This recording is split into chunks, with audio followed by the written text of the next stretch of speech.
Paano nga ba mag-reading ng submitter at kung paano mag-compute ng konsumo nito sa isang buwan? So para to sa mga nangungupa ng bahay para alam din ninyo kung paano mag-compute ng konsumo ninyo sa isang buwan. So previous to present, i-minus lang natin yan. So example, ito yung present natin na reading ngayon, 155 kWh.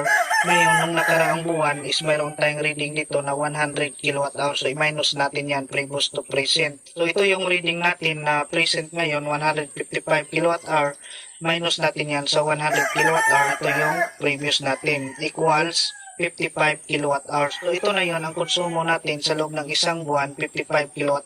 So ngayon, para makuha natin kung magkano talaga ang konsumo natin, so i-times natin yan per kWh kung magkano yung singilan. Example dito, 15 pesos yung singilan, i-times natin yan, 55 kWh times 15 pesos equals 825 pesos. Ito na yun ang babayaran natin pera para sa paggamit ng electricity sa loob